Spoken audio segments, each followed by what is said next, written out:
let's jump in here and talk about this article that the Daily Beast put out on Dr. Jill Stein, the presidential candidate for the Green Party. So the core of the article deals with someone who demands purity not being pure. That's the essence of the article, right? If I had to just, put a nutshell, right, put it in the nutshell, that's what this article is about. And so it's a piece written by Yashar Ali. And I want to read just a bit of it, and so we can go into it. She says, quote, Jill Stein has made purity a central pillar of her presidential candidacy, and she has held that the Green Party reigns above all others with respect to moral and ethical supremacy, et cetera, et cetera, et cetera. But as it turns out, when it comes to Jill Stein's investments, she's not that pure. This is what the entire article is about. All right.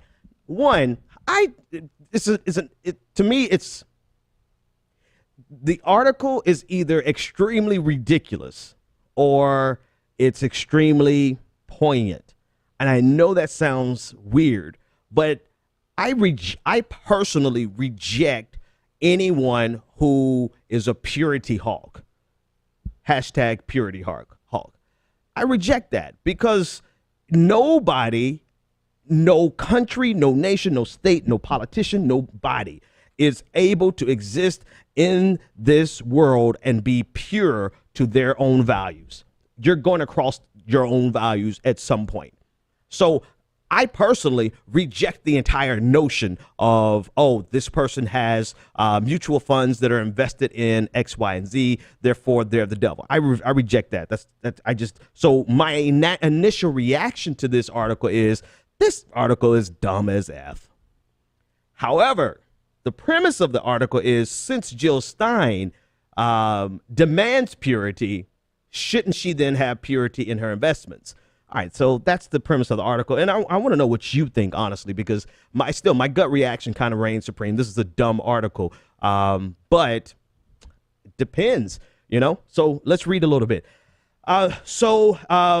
They make the point that it's important for you to note that many politicians have been held accountable for their investments, from Barack Obama to Ted Cruz. People have been called on the carpet about their investments. So it's not just, in this article, she's trying to make the case, it's not just about Jill Stein not being pure, therefore we should call her out about trying to being a hypocrite on purity. It's also about that we have the right to demand better of our politicians, right? If we have someone, for instance, the entire divestment movement during apartheid South Africa, right? If you were invested in that, it was reasonable for us to say you need to divest. So that's not an unreasonable position to begin with, right? But it's okay. Anyway, I'm going to leave it there for you to decide. So here are the type of investments that Jill Stein has, according to the Daily Beast. Jill Stein has investments in Big Carbon. She has invested $995,000 to $2.2 million in funds such as the Vanguard 500 fund that makes significant stakes in Exxon, Chevron, Duke Energy, ConocoPhillips. I mean, the who's who of big energy. Jill Stein has nearly $1 million to $2 million invested in them. She has money invested in the financial industry. And they were sure to point out Bernie Sanders, right? Now, let me put a caveat here. I know full well the purpose, in a lot of ways, the purpose of articles like these is not just to point out an inconsistency with a politician you may like. It's really to say everybody's the same, so we may as well vote for Hillary Clinton. That's really what these articles are for. So that part of the article is really ridiculous. But it's interesting to see these things, and I want to know, how do you feel about the fact that Jill Stein has investments with the financial industry? She has an investments of $1.2 to $2.65 million in holdings in J.P. Morgan and Chase, Citigroup, Deutsche Bank, Wells Fargo. I mean, These are, and of course, these aren't direct holdings. These are part of a mutual fund or index funds. This is part of diversifying so that you can see some average growth over the. This is what everybody does that has any type of mutual fund. The smart thing is to buy into something that has spread the risk across multiple sectors. All right. So it's not as though Jill Stein is engaging in anything that's abnormal. It's 100% normal. But is it 100% normal for a person that is calling out Big Pharma because she has investments in Big Pharma? Let's see. She has about between $50,000 and $100,000 in Merck, the company that was paid a record fine for overbilling Medicaid, according to the article. She has also invested 1.1. I mean, she's got there's a lot of investment money. I wonder if there's some overlap here, right? I'm wondering if there's some overlap here and they're just kind of, not discuss, because this is a lot of, for average Joes like us, to have, anyway, never mind. So Big Pharma, she has about 1.1 million to 2.4 million invested in Pfizer, Novartis, Johnson & Johnson, and Allergan. She also has investments in Big Tobacco. She even has investments in defense contractors who produce drones. I mean, okay, so the Daily Beast reached out to her and asked her about these investments, and she has. Oh, actually, let me give you the figures that she has in the defense contractors and enjoy. She has between $50,000 to $100,000 invested in a fund, according to the article, that has the Raytheon Corporation as its fourth largest holding. It's a $38 million investment in Raytheon. So she owns about she has $100,000 invested in a company that has a $38 million holding in Raytheon. So, she's benefiting from drones. All right, so this is Jill Stein's response. Again, I personally think the article is ridiculous in that it's trying to say the subtext of it is all these politicians are exactly the same, blah, blah, blah, blah, blah. No, there really is a difference in many regards. But the other part of the article is saying is if you demand purity, then you should be able to deliver purity. And that's what I want to know from you. What do you feel? How do you feel about that? If Jill Stein is attacking everyone else on being complicit with this, she's attacking President Obama on drones, but she has investments in drones. I don't know. Something tells me that some people in my audience are going to be really upset about that.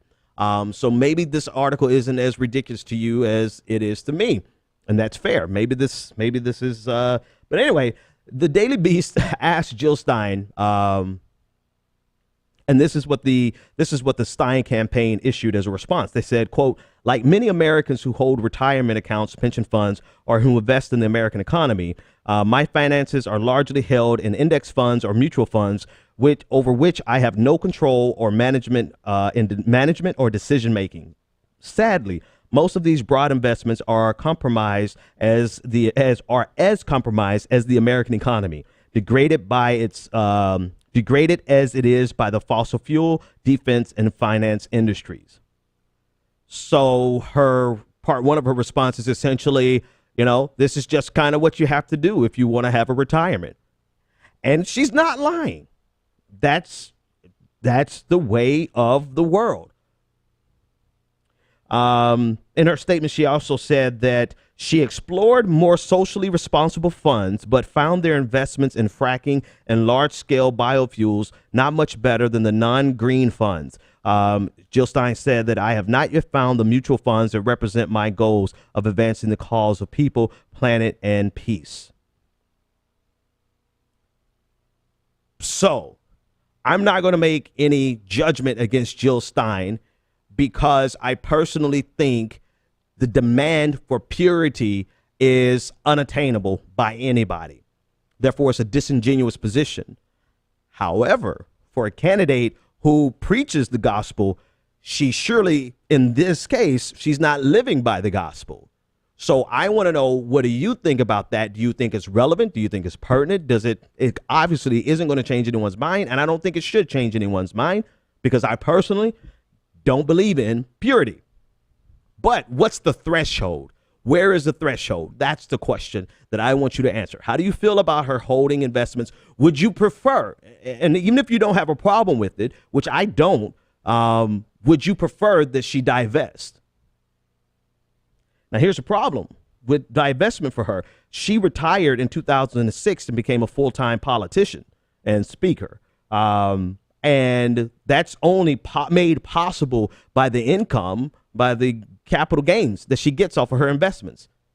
So divestment might not be actually possible for her. So there you have it. I'm just curious. What do you think? Where do you stand on that? Do you feel that if a person, well, okay, now here's the flip side for me. The reason I feel the article is ridiculous is because it's pushing a purity demand. It's almost like they did with Bernie Sanders when they said,